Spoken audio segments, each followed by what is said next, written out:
सभी साथियों नमस्कार। कैसे हो आप सब। राजेश गुर्जर सर जल विद्युत पढ़ा रहे थे। तो राजेश जी कल जल विद्युत कंप्लीट कर तो दिया था हमने, हैं। राम राम राजेश गुर्जर। आज गुरु जी राजेश नमस्कार आगे। Vijay Gurjar good afternoon. मधु जय Shri Krishna. Payal Prajapati good afternoon. Sonam good afternoon. Sandhya Gawar सभी को नमस्कार नमस्कार नमस्कार। तो आप ये बताओ कि कैसे हो आप सब। नमस्ते सर, कैसे हो आप। हम बढ़िया हैं, थे बताओ। ठीक है, देखो अपन बात करते हैं आगे क्या। वो एक भाई बोल रहा था कि सर जल विद्युत, तो जल विद्युत तो मैंने पढ़ा दिया था, हैं, पढ़ा दिया था ना। चलो, तो अब आप यहां से हम बात कर सकते हैं, आगे की बात करते हैं। तो नेक्स्ट अगर मैं बात करूं यहां से, तो आप यहां लिख सकते हो। और क्या लिखोगे, कुछ ना कुछ तो लिखना ही पड़ेगा। क्या लिखोगे, लिखो परमाणु ऊर्जा। लिखो परमाणु ऊर्जा। आज हम पढ़ेंगे परमाणु ऊर्जा के बारे में। सबसे पहले हम बात करते हैं, एक चीज होती है परमाणु विभाग। तो आपसे पूछ ले कि परमाणु विभाग, परमाणु विभाग की जो स्थापना की गई है वो 1948 में की गई है। फिर परमाणु विभाग ना, माफी चाहता हूं, परमाणु आयोग, सॉरी परमाणु आयोग आएगा। और परमाणु आयोग की स्थापना 1948 में की गई है। फिर इसके बाद में हम बात करते हैं परमाणु विभाग। परमाणु विभाग, और इसकी स्थापना की गई 1954 में। ठीक है, फिर इसके बाद में हम बात करते हैं, इस परमाणु विभाग का नाम बदल दिया गया, नाम परिवर्तन कर दिया गया। और इसका जो नाम परिवर्तन किया गया था वो 1967 में इसका नाम परिवर्तन किया, और इसका नाम रखा गया डॉक्टर होमी जहांगीर भाभा। डॉक्टर होमी जहांगीर भाभा, जहांगीर भाभा परमाणु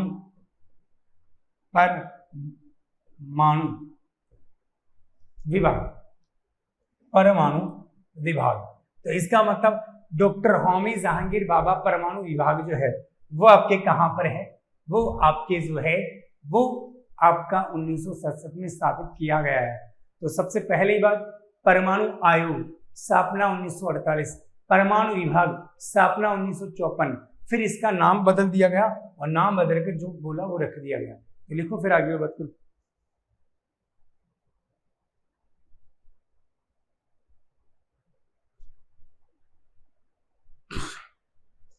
लिखो जल्दी से।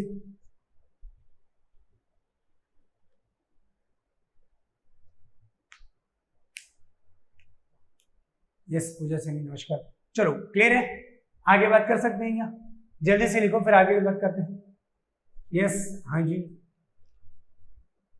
सर आप अच्छा पढ़ाते, इतनी तारीफ ना करो है ना, कहीं मैं चने की तेल पर ना चढ़ जाऊं तारीफ के चक्कर में। ठीक है, चलो तो आगे बढ़ सकते हैं। आपने इस चीज को लिख लिया होगा, अब मैं आगे की बात कर सकता हूँ। ठीक है, आगे बढ़ू। ओके चलो लिखो। अब देखो सबसे पहले हम बात करते हैं यहां से परमाणु ऊर्जा अनुसंधान रिक्टर। देखो यहां पर मैं बात करूंगा परमाणु ऊर्जा अनुसंधान रिक्टर, अनुसंधान रिक्टर। देखो अनुसंधान रिक्टर क्या होता है, परमाणु ऊर्जा, यानी जहां पर परमाणु से संबंधित जो अनुसंधान किया जाता है वो रिक्टर, एक जिस स्थान पर परमाणु का अनुसंधान किया जाता है वो स्थान रिक्टर कहलाता है। अगर हम बात करें सबसे पहले कौन कौन से रिक्टर है, जैसे एक रिक्टर है जिसका नाम है अप्सरा। जिसका नाम क्या है, अप्सरा। जैसे आपसे पूछ लेगा कि अप्सरा परमाणु ऊर्जा अनुसंधान रिक्टर, इसको कब स्थापित किया गया। इसको स्थापित किया गया 1956 में। किसको, अप्सरा को। फिर इसके बाद में हम बात करते हैं साइरस। अब आपसे वो पूछ लेगा, क्या पूछेगा कि साइरस परमाणु ऊर्जा अनुसंधान रिक्टर कब स्थापित किया गया, तो आप लिखोगे सन 1960 में। ठीक है, फिर इसके बाद में हम बात करते हैं, एक आ जाता है जिसका नाम है जर्लीना। और जर्लीना की बात करें तो ये आपके 1961 में स्थापित किया गया है। फिर इसके बाद में हम बात करते हैं यहाँ जर्लीना के बाद में पूर्णिमा फर्स्ट। और पूर्णिमा जो फर्स्ट है ये स्थापित किया गया 1972 में। फिर इसके बाद में हम बात करें पूर्णिमा सेकंड, पूर्णिमा सेकंड, और पूर्णिमा जो सेकंड स्थापित किया गया है वो स्थापित किया गया है 1984 में। फिर इसके बाद में हम बात करते हैं पूर्णिमा थर्ड, पूर्णिमा थर्ड, पूर्णिमा थर्ड, और पूर्णिमा थर्ड की बात करते हैं तो पूर्णिमा जो थर्ड है ये स्थापित किया गया 1900, पूर्णिमा 72, पूर्णिमा सेकंड 1984 और पूर्णिमा थर्ड 1972। कितना हो गया, कितना होगा, 1990। ओके ठीक है, 1990 यह होगा। अब देखो यहां से रिक्टर से संबंधित प्रश्न आ जाते हैं कि परमाणु ऊर्जा अनुसंधान रिक्टर कहाँ कहाँ पर है। तो अगर हम बात करें यहां से अप्सरा, देखो आपको पता है कि परमाणु एक विस्फोटक पदार्थ है, बोलो है कि नहीं है, परमाणु एक विस्फोटक पदार्थ है और सारे के सारे नाम लड़कियों के नाम पर है। देख सकते हो अप्सरा लड़की का नाम है, साइरस देख सकते हो, जर्लिना, पूर्णिमा, पूर्णिमा, हाँ एक कामिनी भी है, और कामिनी, एक कामिनी भी रिक्टर संस्थान कामिनी, तो कामिनी की जो स्थापना की गई है वो भी आपके कब की गई है, कामिनी की वो की गई 1990 में।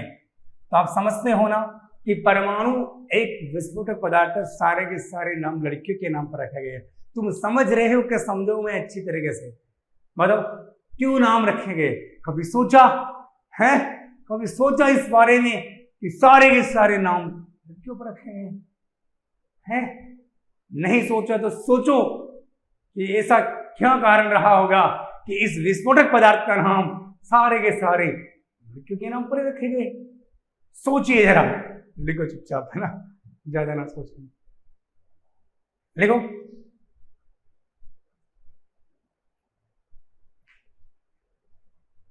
अप्सरा, साइरस, जर्लिना, पूर्णिमा फर्स्ट, पूर्णिमा सेकंड, पूर्णिमा थर्ड और कामिनी। वैसे एक रिक्टर ध्रुव भी स्थापित किया गया है। ध्रुव भी एक रिक्टर है जो 1985 में स्थापित किया गया है। ये एक लड़का का नाम जरूर आएगा।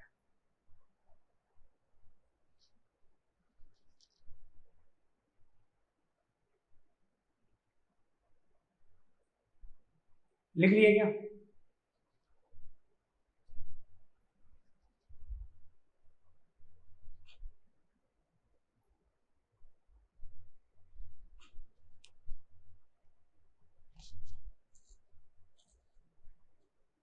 ध्रुव हो गए? सर क्यों रखा गया, कांता बोले क्यों रखा गया, तो हर चीज डायरेक्ट कहने की थोड़ी ना होती है, तुम समझ रहे हो ना, क्यों रखा गया, कुछ ना कुछ तो कारण होगा, सोचूंगा मैं भी। हाँ लड़कियों के नाम पर देख लो, मुझे क्या पता।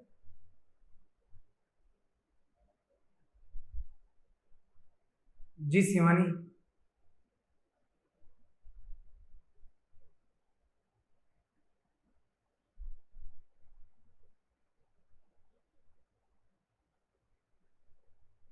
ये सब है कहाँ कहाँ, क्या बोला समझ नहीं।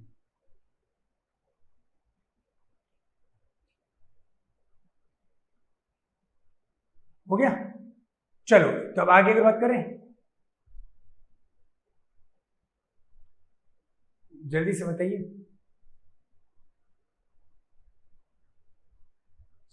ये सिर्फ एक शिवानी, इसके अंदर एक अनुसंधान किया जाता है, एक नाम से संबंधित है। जैसे अगर किसी रॉकेट का लॉन्च करते हैं तो किसी रॉकेट के लॉन्च में थोड़ी नहीं कह सकते हैं ये रॉकेट कहाँ पर होगा, तो उसी नाम से यहाँ, ठीक है, उसी नाम से ये चीज़ है, ठीक है। तो इन सारा का सारा ओके। अब जैसे हम बात करते हैं यहाँ से परमाणु ऊर्जा केंद्र, तो आप यहाँ लिख सकते हो परमाणु ऊर्जा केंद्र।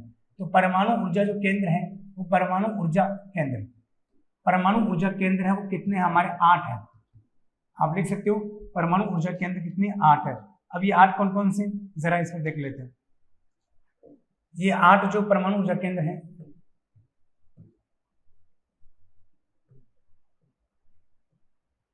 परमाणु ऊर्जा केंद्र, अब देखो जो परमाणु ऊर्जा केंद्र है,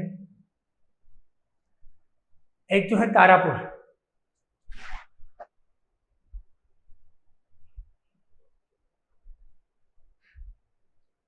चलो ठीक है। अब देखो सबसे पहले अपन बात करते हैं एक है तारापुर जो महाराष्ट्र में है, तारापुर में तारापुर महाराष्ट्र में है, ये ध्यान रखना। जैसे मैंने यहां से बात की है, क्या बात की है कि परमाणु ऊर्जा जो केंद्र है ये कुल संख्या में 8 है, 8 में से तारापुर में है। तारापुर जो है यहाँ पर 2 केंद्र है, इसके अनुसंधान केंद्र 2 है। इसके बाद में हम बात करते हैं आगे, तो अगला जैसे रावत भाटा है, और आपको पता है जो रावत भाटा है वो हमारे राजस्थान में है, रावत भाटा जो चित्तौड़गढ़ के अंतर्गत। दूसरा, तीसरा नरोरा में है जो उत्तर प्रदेश में है, नरोरा यूपी के अंतर्गत है। चौथा हम बात करते हैं काकरापार जो गुजरात में है, काकरापार यहां लिख सकते हो, काकरापार जो गुजरात के अंतर्गत है। देखिए इसके बाद में हम बात करते हैं यहां से कलपक्कम जो तमिलनाडु में है, यहां से हम बात कर लेते हैं जैसे कलपक्कम, और कलपक्कम जो होगा वो तमिलनाडु में होगा। इसके साथ में एक और जिसका नाम कुडनकुलम, ये भी तमिलनाडु में है, फिर इसके बाद में है केगा जो कर्नाटका के अंतर्गत है, यहाँ पर है केगा कहाँ पर, कर्नाटका के अंतर्गत है। तो ये टोटल 8 हो गए। कैसे देखो, 1 2 3 4 5 6 7, जबकि 2 अनुसंधान जो केंद्र है परमाणु के वो तारापुर जो महाराष्ट्र में है वहां पर है। तो ये तारापुर महाराष्ट्र के अंतर्गत है। तो ये सर रावत भाटा कोटा में है ना, रावत भाटा चित्तौड़ में है ना, कोटा में नहीं है, रावत भाटा चित्तौड़ में, ठीक है, रावत भाटा चित्तौड़गढ़ में, ठीक है। चलो समझ में आ गई बात, ठीक है। ये परमाणु अनुसंधान केंद्र है 8 जगह। एक बार इसको बनाओ ऐसे कैसे, फिर आगे और बात करते हैं।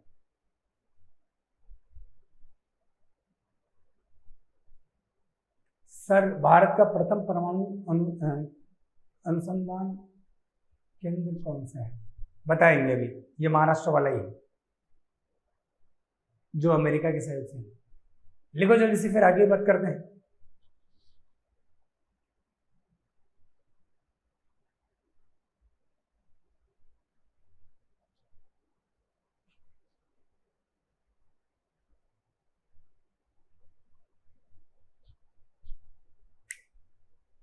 हो गया,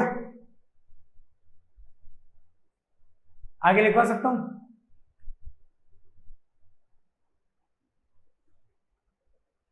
चलो लिखो फिर आगे।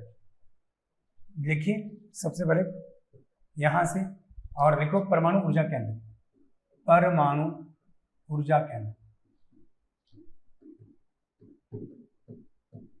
सबसे पहले हम बात करते हैं तारापुर, और तारापुर महाराष्ट्र में है, और यहाँ पर 2 है संख्या में, कितने यहाँ पर 2 यहाँ पर संख्या में है। फिर 2 पर हम बात करेंगे रावत भाटा, और रावत भाटा जो है चित्तौड़गढ़ में है, चित्तौड़गढ़ राजस्थान में है, ठीक है, चित्तौड़गढ़ कहाँ पर है, राजस्थान में है। फिर इसके बाद में 3 है नरोरा जो है वो यूपी में है, कहाँ पर है, यूपी में। फिर काकरापार,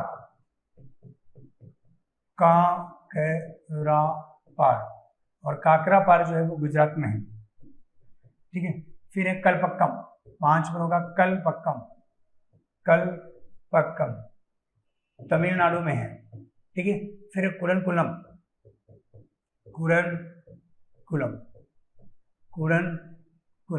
और कोनरकुलम जो होगा वो भी तमिलनाडु में होगा, ठीक है। 7 पर होगा केगा जो कर्नाटक में, 7 पर है केगा जो कर्नाटक में है। वो बोले 7 हुए, ये 8 हो गए ना भाई, ये संख्या में तो 7 है लेकिन यहाँ पर 2 हो गए ना, तो यहाँ पर 2 हो गए तो 8 हो गए ना, रावत भाटा चित्तौड़गढ़, ठीक है। ये राजस्थान का पहला है कान का वो ना, तो ये 8 हो गए हैं। कैसे भाई, तारापुर में 2 है तो ये 8 हो गए ना, कि 7 और 2 8, भाई 7 तो वैसे हो रहे, यहाँ पर 2 है तो हो गए ना 8, ठीक है। लिखो आगे और बात करते हैं। ये इनके नाम याद करने में ऐसा ऐसा नाम से यहाँ पर है।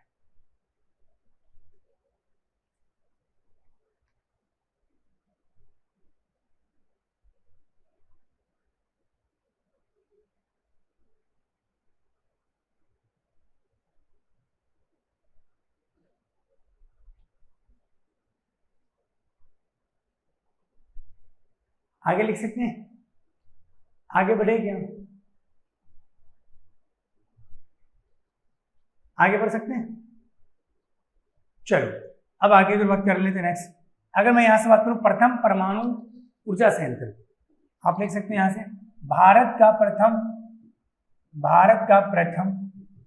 परमाणु ऊर्जा संयंत्र।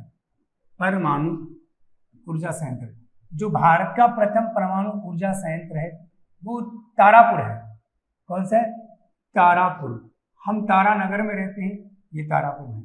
इसकी जो स्थापना हुई वो 1969 स्थापित जो किया गया था, वो स्थापित किया गया था 1969 में।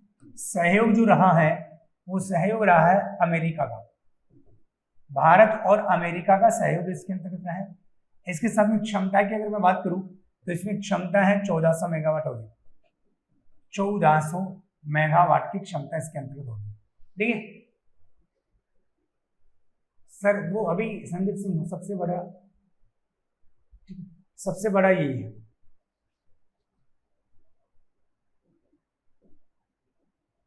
आगे लिखो, नायला प्रस्तावित है, संदीप सिंह है।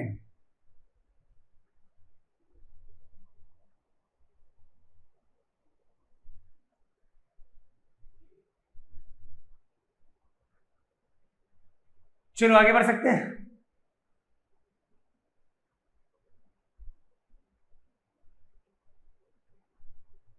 एक नोट लगा कि यहां पर लिख सकते हो आप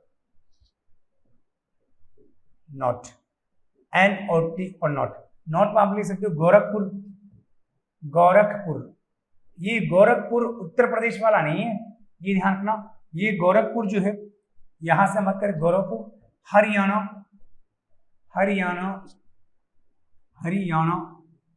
परमाणु संयंत्र।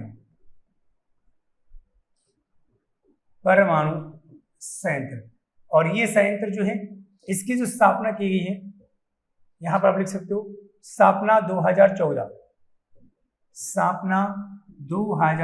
में इसकी स्थापना की गई है।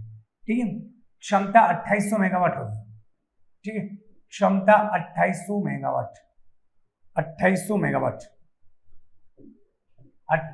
मेगावाट। ठीक है, स्वदेशी तकनीकी पर आधारित स्वदेशी तकनीकी पर आधारित प्रथम परमाणु संयंत्र।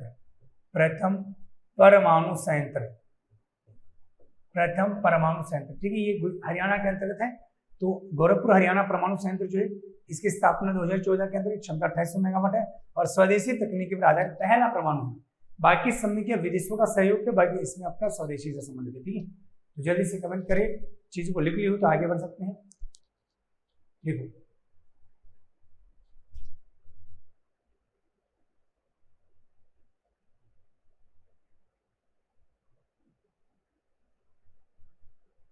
हो गया?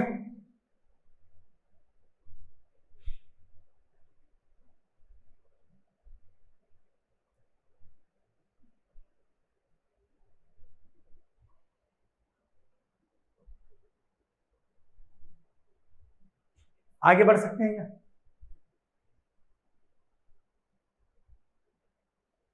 चलो नेक्स्ट आगे लिखिए। अब आप यहां से लिख सकते हो ताप विद्युत का अर्थ क्या होता है? ताप विद्युत का अर्थ होता है जैसे खनिज तेल। गुरु जी यहां आपने पहले तो नहीं बताया क्या? देखो, ताप विद्युत जो है, इसका अर्थ क्या होता है? ताप विद्युत का अर्थ की हम बात करते हैं तो इसमें खनिज तेल, कोयला और प्राकृतिक गैस आते हैं।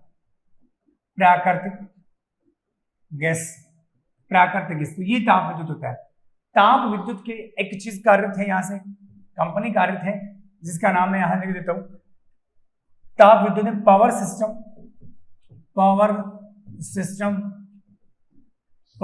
System operation corporation limited.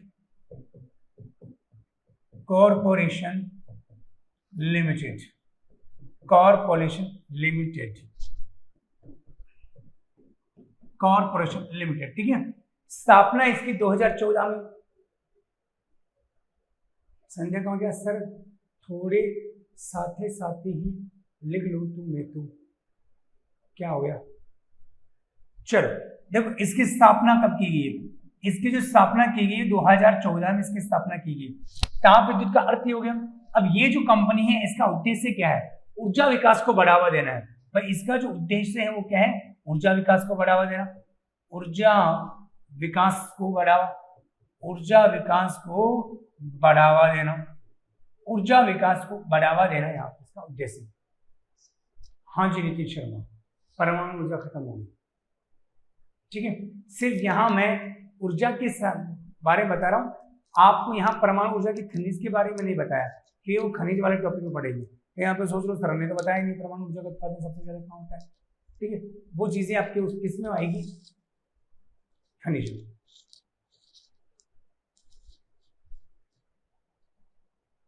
लिखो जल्दी से।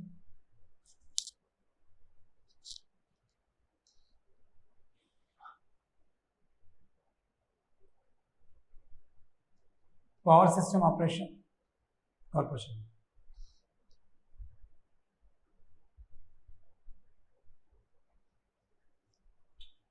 ये टॉपिक हो सकता है थोड़ा सा बोरिंग सा आपको लगे, ठीक है, क्योंकि ये फैक्चुअल वाली चीजें हैं इस कारण, ठीक है। ओके, तो थोड़ा सा रहम करना, जब आगे अपन नदियां वगैरह पढ़ेंगे तो शानदार तरीके से चीज़ों को क्लियर करेंगे, क्योंकि वो कॉन्सेप्ट वाली चीज़ें होती है। वैसे ये क्या फैक्चुअल वाली ज़्यादा चीज़ें आती हैं। चलो तो इसके बाद में आप एक बार मैं साथ में लिखते चलता हूँ, कुछ योजना है तो याद करना ही पड़ेगा, कोई तौर तरीका नहीं है इनका। देखो यहाँ पर सबसे पहले दीनदयाल उपाध्याय, देखो दीनदयाल उपाध्याय, दीनदयाल उपाध्याय ग्राम ज्योति योजना, ग्राम ज्योति योजना, ग्राम ज्योति योजना। ये योजना कब आई थी, 2015 में, 2015 में। इसका उद्देश्य क्या, विद्युत आपूर्ति करना, किनको, ग्रामीण को या शहरी लोगों को, ठीक है, विद्युत आपूर्ति। भाई विद्युत आपूर्ति को नियमित बनाए रखना, विद्युत आपूर्ति को नियमित बनाए रखने से संबंधित है। इसके साथ में एक हम बात करते हैं यहाँ से 3 नंबर पर, और 3 नंबर पर मैं बात करूं तो एक आ जाता मैत्री सुपर थर्मल पावर प्लांट, मैत्री super thermal power plant, power plant. ये आपके जो मैत्री सुपर थर्मल पावर प्लांट है ये 2016 में स्थापित किया गया था वेस्ट बंगाल में, ठीक है। इसकी क्षमता कितनी, ठीक है, इसकी जो क्षमता है, देखो वास्तव में थोड़ा टॉपिक तो है ना, क्षमता जो है वो 600 मेगावाट की 2 यूनिट है, 600 मेगावाट की 2 यूनिट है। तो 600 मेगावाट के 2 यूनिट कितना हो गया, 1320 मेगावाट हो गया, ठीक है। हालांकि इसमें जो सहयोग है वो बांग्लादेश का सहयोग है, इसमें सहयोग किसका है, बांग्लादेश का है, बांग्लादेश का, ठीक है। मैत्री सुपर थर्मल पावर प्लांट, तो मैत्री सुपर थर्मल पावर प्लांट जो बांग्लादेश के अंतर्गत है, ठीक है। और इसके अंतर क्षमता 607 मेगावाट की 2 यूनिट है। सहयोग इसके अंतर्गत जो होगा वो आपका बांग्लादेश का होगा, और 1320 मेगावाट, 600 मेगावाट के 2, तो ये मैत्री सुपर थर्मल पावर प्लांट हो गया, ठीक है। तो सच बताना टॉपिक बोरिंग तो नहीं लग रहा ना, अब देखो लग भी रहा है तो भी पढ़ना तो पड़ेगा, क्योंकि हाई टॉपिक है ऐसा। लिखो आगे और बात करते हैं।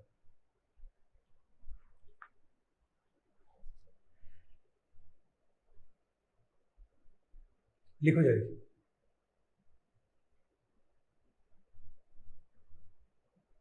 लिखो।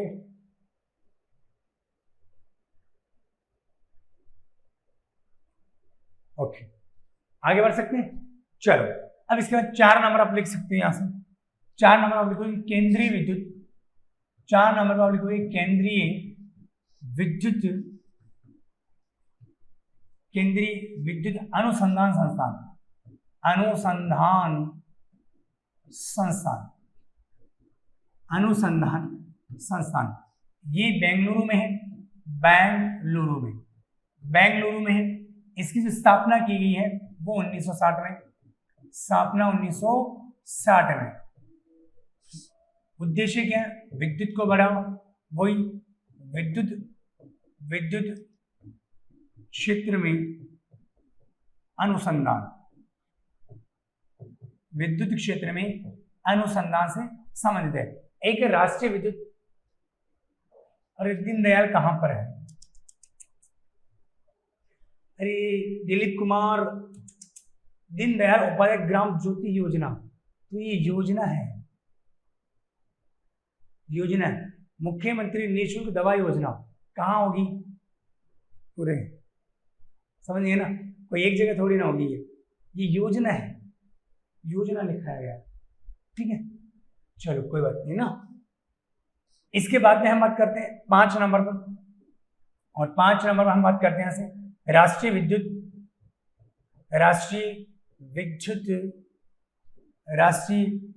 प्रशिक्षण, राष्ट्रीय विद्युत प्रशिक्षण संस्थान फरीदाबाद, और फरीदाबाद जो है ये आपके HR में है। HR बोले तो हरियाणा, स्थापना 1980, स्थापना 1980।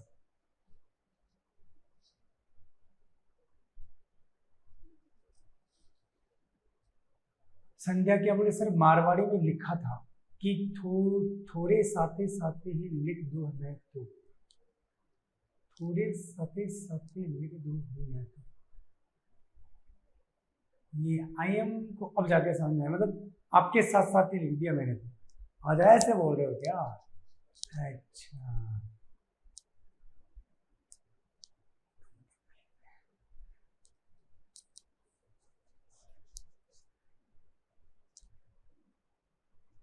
कभी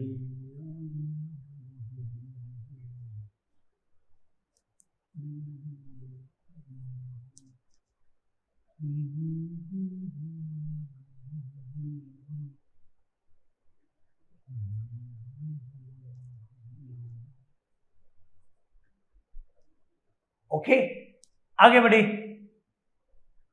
चलो अब इसके बाद में आप लिखो बायो ऊर्जा,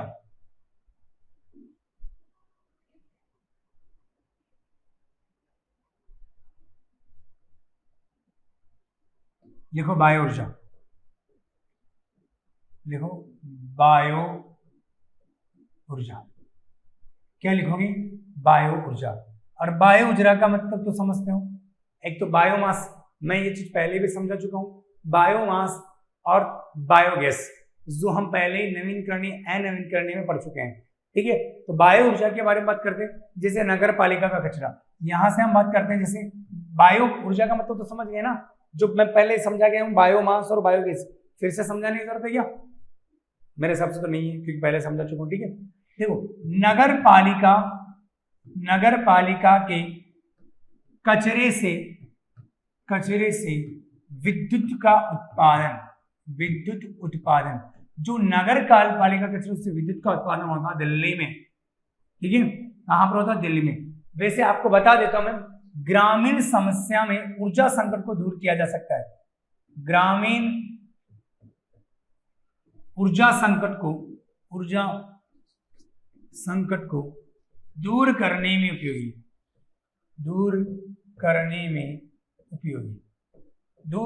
में उपयोगी, यानी अगर आपसे पूछे ना कि ग्रामीण समस्या, जो ऊर्जा की समस्या है उनको दूर करने के लिए कौन सा काम कार्य करना होगा, तो वो होगा बायो ऊर्जा।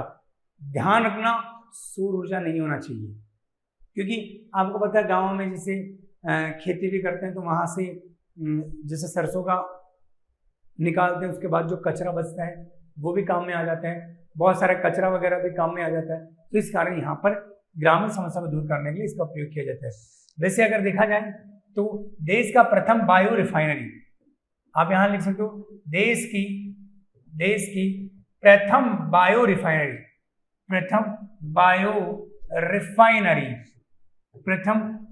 रिफाइनरी स्थापित की गई है, वो 2018 में स्थापित की गई बारगढ़ में, और बारगढ़ जो है वो है ओडिशा में। बारगढ़ कहां पर है, ओडिशा के अंतर्गत है। बायो रिफाइनरी है ना, देश की प्रथम बायो रिफाइनरी 2018 के अंतर्गत, ठीक है।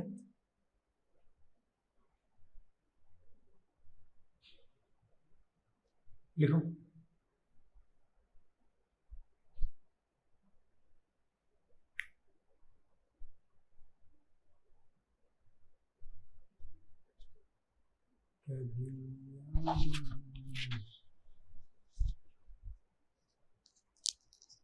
हो गया? हो गया क्या? आगे बढ़ सकते हैं? देखो नितिन शर्मा बोल रहे हैं गुरुजी फिजिक्स क्लास। तो नितिन शर्मा मैं पूछ लूंगा, अभी मुझे भी पता नहीं है क्योंकि जो सर है वो क्यों नहीं ले रहे हैं। हो सकता है सर छुट्टी पर हो। शिवानी बोल रहे हैं कि सर ये सर कैसे गियर कैसे याद करें, मुझे याद नहीं है। ये शिवानी जी सभी की समस्या ये है, आपके अकेले की नहीं है, ये सबकी समस्या है। तो बार बार प्रैक्टिस करोगे तो ये चीजें याद रह पाएगी। ठीक है, चलो तो आगे भी बात कर लेते हैं। फिर लिखो बायो ऊर्जा प्रशिक्षण केंद्र। लिखो बायो ऊर्जा प्रशिक्षण केंद्र। बायो ऊर्जा प्रशिक्षण केंद्र 3 जगह पर है। एक तो है कोयम्बटूर में, एक तो कहां पर? कोयम्बटूर में। कोयम्बटूर में, और कोयम्बटूर कहां पर है? तमिलनाडु में। एक है पूसा में। पूसा कहां पर है? दिल्ली में। पूसा कहां पर है? दिल्ली में। एक कहां पर है? उदयपुर में। और उदयपुर कहां पर है? राजस्थान में। उदयपुर कहां पर है? राजस्थान में। तो ये बायो की 3 हो गए। ठीक है, जल्दी से देखो, छोटा छोटा सा राजस्थान हिस्ट्री की भी नहीं हो सर। देखो सर आज तो घना लिखा दिया। अरे राजेश गुर्जर, इसको थोड़ा सा और है फिर खत्म करते हैं इस टॉपिक को आज, है ना। और देखो कौन सी क्लास नहीं आ रही है, अच्छी बात है। यहाँ मैं समझ सकता हूँ कि आप यहाँ खड़े टीचर को पूछोगे, ऐसा भी लगता है कि आप अपने टारगेट के प्रति सही रूप से हो। ठीक है, जैसे बहुत सारे मैं देख रहा हूँ पूछ रहे हैं कि ये क्लास नहीं आ रही, वो क्लास नहीं आ रही। लेकिन आपको मैं समझ चुका हूँ, लेकिन आप मुझे भी समझिए कौन सी क्लास क्यों नहीं आ रही ये मैं नहीं कह सकता। ठीक, हो सकता है वो सर फिर भी मैं आपकी बात को पहुंचा दूंगा। जैसे जो स्टूडेंट लिख रहे हैं जिनका भी मैं कमेंट पढ़ पा रहा हूँ कि वो क्लास क्यों नहीं आ रही, मैं भी टेक्निकल टीम से पूछ लूंगा। ओके, लेकिन इसका सॉल्यूशन मेरे पास तो नहीं ना, कि मेरी खुद की बहुत सारी क्लासें होती है। ठीक है, इस कारण। ओके, बाकी आपकी बात को हम जरूर पहुंचा देंगे। ओके, चलो अब आगे की बात करते हैं। लास्ट हमारा बच्चा है और वो बच्चा है भूतापीय ऊर्जा। लास्ट बच्चा है भूतापीय ऊर्जा। भूतापीय ऊर्जा। आज लिखाने में कोई कमी तो नहीं रहेगी ना भाई? लिखाने में कोई कमी तो नहीं है ना, बता देना। हाँ सर, दम सर लिखाते चल रहे। अब क्या करें? देखो भूतापीय जो ऊर्जा है, इस भूतापीय ऊर्जा के 3 क्षेत्र मुख्य रूप से माने जाते हैं। एक तो माना जाता है हिमाचल प्रदेश में, और हिमाचल प्रदेश में एक स्थान माना जाता है जिसका नाम है मणिकर्ण। क्या नाम है? मणिकर्ण। दूसरा हम यहां से बात करते हैं वो हमारा होता है छत्तीसगढ़, और छत्तीसगढ़ में माना जाता है तातापानी। कौन सा पानी है? तातापानी। और 3 नंबर पर हम बात करते हैं पुंगा घाटी। चलो आप कमेंट करके बताओगे पुंगा घाटी कहां पर है।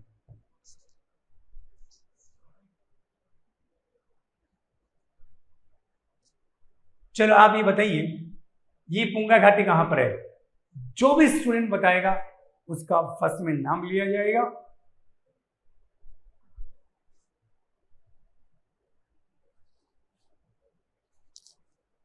देखो बाकी भूतापीय ऊर्जा के लिए। अब इसके बाद में देखो वैसे ऊर्जा के अंदर कोयला भी आता है, लेकिन कोयला जो है ना, कहीं आप सोच रहे हैं सर ने कोयला क्यों नहीं कराया। कोयला जो मैं कराऊंगा ना वो खनिज में कराऊंगा। जब हम खनिज पढ़ेंगे ना तब मैं वो चीज कराऊंगा। ठीक है, वो पार्ट उसका कोयला का है। नो सर आज तो मजा आ गया। मजा तो नहीं आएगा सर, ये हिस्ट्री वाले सर की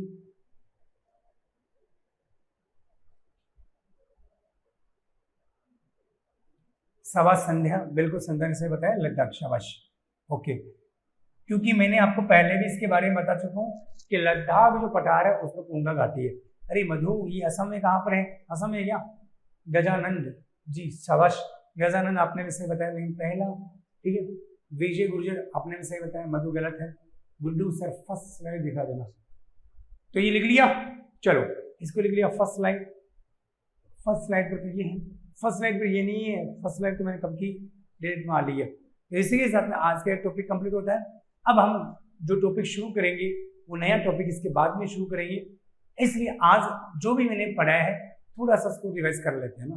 तो रिवाइज तो क्या है, एक बार आप देख लेना सारी चीजें, जैसे परमाणु से अप्सरा वगैरह, साइरस है। ठीक है, तो इन चीजों को आप ऐसे याद करोगे। ये सीमा पवन बोली काराकोरम श्रेणी में पुंगा घाटी, गलत बात है। पुंगा घाटी काराकोरम में थोड़ी नहीं, काल भी उसका क्या बिगाड़े जो भक्त है महाकाल का। तो का मतलब कर लद्दाख, लद्दाख के पठार में पुंगा घाटी है। तो सीमा जी आप बोल रहे हो काराकोरम, काराकोरम में नहीं है, वो लद्दाख श्रेणी में है। आपने काराकोरम गलत बोला है, ठीक है। देखो सबसे पहले तो परमाणु युक्त वगैरह चीजें एक बार फैक्ट वाली चीजें हैं, देखो बार बार रिवाइज करोगे तो चीजें क्लियर हो पाएगी, नहीं तो ऐसा नहीं होगा। तो आज के लिए इतना ही।